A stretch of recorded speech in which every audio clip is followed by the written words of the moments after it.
Hey there, guys. My name is Socrates, and I'm one of the worship leaders here at Saddleback. You know, one of the most overlooked aspects of group life is worship. How do I know this? Because if we're not careful, we'll overlook it in my personal group. And I'm a worship leader. But worship is one of the 5 purposes that we want all groups to balance. Just like in our physical bodies, if there's a system that's out of balance, we work to take care of it. If our respiratory system is sick, we don't say, well, I'm not going to worry about that because my digestive system is fine. No, we say, let me figure out how to treat my respiratory system because without it functioning properly, the whole body feels sick. If you overlook worship in small group, your group won't be healthy. See, the vision we've set out for our group's ministry is to see every person from the core to the ever-growing community connected in a healthy small group.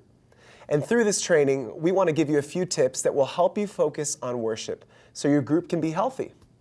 But before we jump into that, let me dispel a rumor. Worship is more than just music.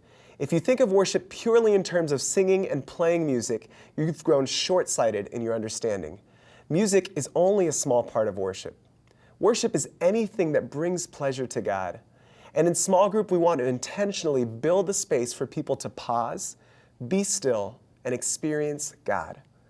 There are 2 ways that worship plays out in small groups: expressive and reflective. Expressive worship is done verbally. When your group prays together, you don't have to force everyone to pray out loud, but be sure to make an audible prayer a small part of your meeting. Don't spend so much time discussing the study that you forget to pray together. Another way to practice expressive worship is through thanksgiving.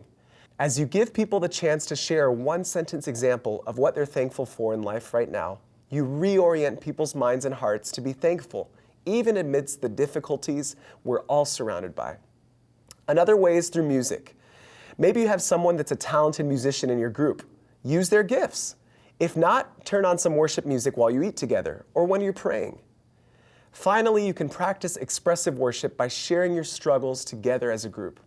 As people share their struggles, encourage the whole group to fight against their desire to fix the person that's struggling. Just be present in the moment, listen, and pray for one another. Reflective worship is different than expressive. Reflective is done in silence, and it's a time when you reflect on God's presence in your life. You can do this through silent prayer in your group, whether you give a couple of minutes for people to pray on their own, or you may give prompts throughout, encouraging them to pray for specific things. Or if your group has been together and is comfortable, you may want to have an entire group time devoted to silent prayer 1 week, with people spread throughout the meeting space praying by themselves. You can also practice reflective worship through meditating on Scripture. Read a scripture together as a small group, then encourage people to pick a place to be on their own, with just their Bible, a pen, a piece of paper. Come back together as a group and have group members share what they feel that God is showing them. Another way is through fasting, whether you encourage group members to choose a meal or an activity to fast from. Then, when you come together as a group, talk about the experience.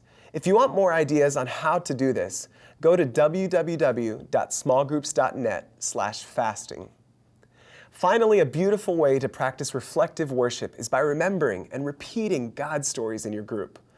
When our lives grow difficult, it's easy to forget the goodness of God and the ways that He's come through for us. Ask group members to share how God's working in their lives, how He's met them just where they are, at just the perfect time, in the perfect way. As they share, your whole group will find themselves worshiping God as they reflect on His goodness. So there you go. Worship isn't as hard as you thought it would be, is it? If you want a group to be healthy and balanced, worship well. Love you guys.